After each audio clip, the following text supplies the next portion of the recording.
Now, BHP and RIO share prices have really headed towards the right direction in recent times. And explaining this good news has been the surprisingly high commodity prices of coal and iron ore. But what's the future? Gary Stone pulls out a crystal ball on that very important subject. How are you, mate? Very well, thanks, Peter. Good to be on the show again. Were you surprised at Worley Parsons, and were your charts telling you that it was a company worth avoiding, mate? You know, I haven't looked at Worley Parsons for a while. It was obviously a great performer in the 2003 to 7 bull market we had, and It was one of those. It was an unknown, but you know, it's got pretty big and diverse, but it hasn't popped up on our charts for quite some time. Yeah, which says a lot. Says a lot. Okay, let's start to do commodities, but you're also going to finish off on where you think the market's going, because you've got a chart on the oil woods as well, haven't you? Yeah, absolutely. So we'll look at commodities and then we'll take it into the overall market. Okay, go to the charts. Okay, well, the first chart that, if we can bring it up, is the, I'm going to, probably one I don't think I've seen on TV before, but it's one that is regularly analysed by people who look at the commodities markets, is the Continuous Commodity Index, or known as the CCI.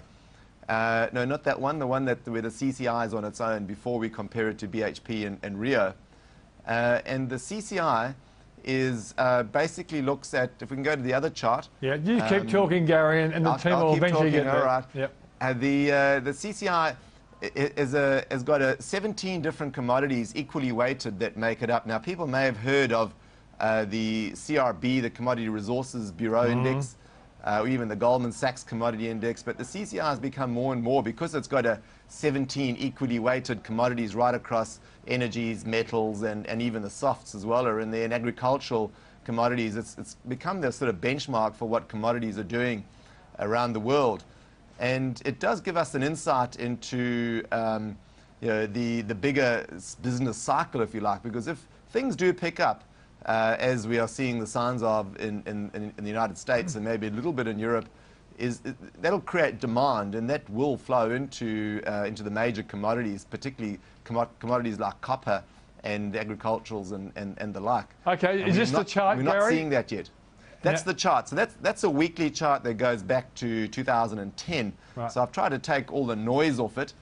But very briefly, the thick blue line is obviously the CCI, the index itself. Yeah. And that top that we reached back in March, April of 2011, when we do overlay, not yet, when we do overlay the BHP and RIO charts, you'll see how the direction and the shape of BHP very closely follow the CCI, the Continuous Commodity Index. Okay, Gary, let me get in, Gary. Let me get in. Yep. So where you've got that green oval, that was the top before the mining boom went off the boil. Correct. So we saw the chart come off the top, but at that stage everybody was still talking boom. Yeah. It rallied as it did where that green ellipse was a perfect rally to halfway up the down that came down before. Yeah. It's a 50% retracement, and 50% retracements are pretty key levels when you're looking at it from a technical analysis perspective. Okay, now we've been in a channel going down, and now we're at the top of that channel, aren't we, looking at that?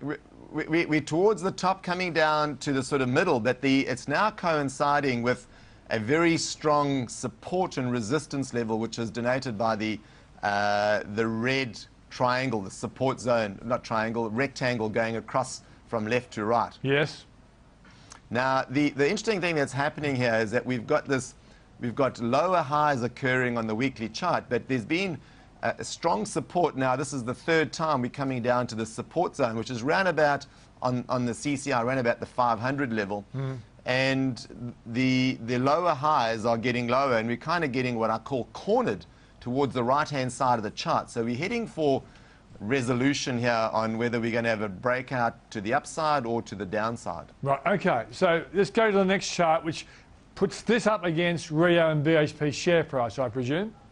Correct. So what we've done now is a base 100 or base reference comparison going back to the beginning of 2007. So we're going to January 2007. So we've got a good 6.5 years. No, not that one, the one we had on the very beginning. Yeah, the original one.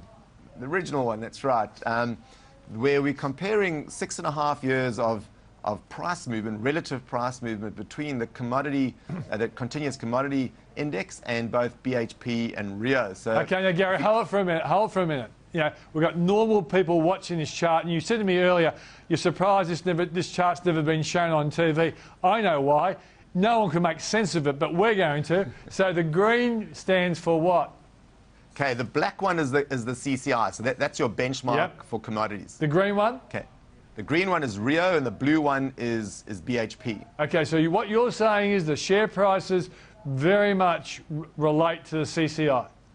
So you can see the direction and the shape Yep. are very similar to the direction of the CCI. So where commodities are going, these two large, stalwart resource companies kind of go in the same direction. And which one, sometimes you'll see, most of the time, the timing is pretty close. But sometimes you'll find the stock leads the index, and it's typical of equities to lead the overall economy, if you like, or what the sentiment in the economy is. Yeah. Because if things are heading in a certain direction, that's the way. People can't go and invest in the CCI. It's just it's a barometer, if you like, or a benchmark. But you Yeah. can invest in resource stocks. So that's where people go to get access to the up or down direction of the particular Okay. of resources. Well, it's time to release the Gary Stone view on this.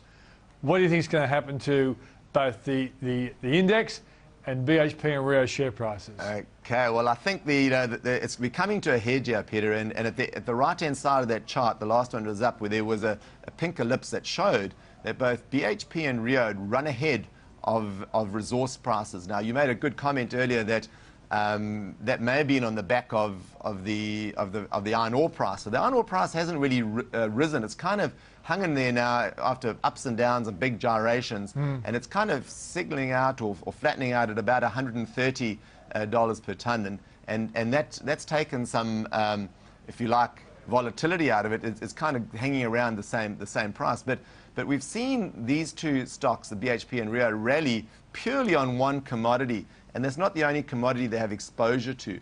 So what can happen here is that we can either see the stocks fall in line with what's happening with the commodity index, or you can see the stocks may be leading it, in which case we might see a rise in commodity prices. Okay, but also Either could occur. And also we do know both those two companies have been ripping into their costs, partly explaining why woolly parsons have been copping a hiding, and that's also helped as well. So the commodity prices have been reasonably positive, as your charts show, but also they're killing costs at the same time, and they are the lowest cost producers, aren't they?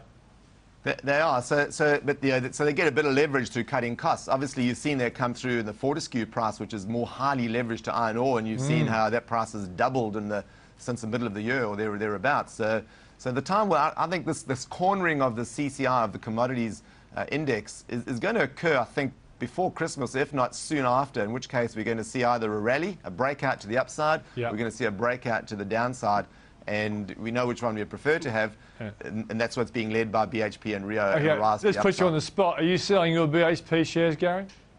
I don't have any, Peter, at all. I think they've been in the doldrums for nearly 3 years. Coming up to March, it'll be 2 3/4 of the way there, and I think, as I've said to you, and you've asked me before, that I've said it's been too early, and I think it's still too early to get into resource stocks. We're not seeing our small to mid-cap resources rallying at all. In fact, they're in the doldrums, and our large-cap resource stocks, besides Fortescue, which has been leveraged to the iron ore price, we're not seeing much happening in our resource stocks either, which is one of the handbrakes we've had on our overall index for some time, because we are a resource-based market. Okay, let's go to the All Ords now to wrap it up in a dramatic kind of way.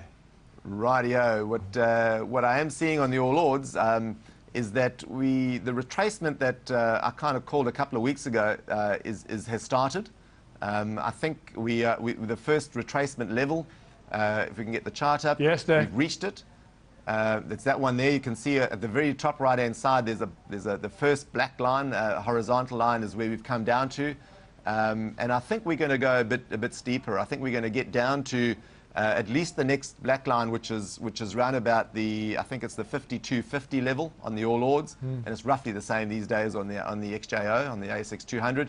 But a 38.2% retracement, which would be the third black line, would be in order here. I wouldn't be too dismayed if we had that, because you kind of get worried when we get stretched too far. Yeah.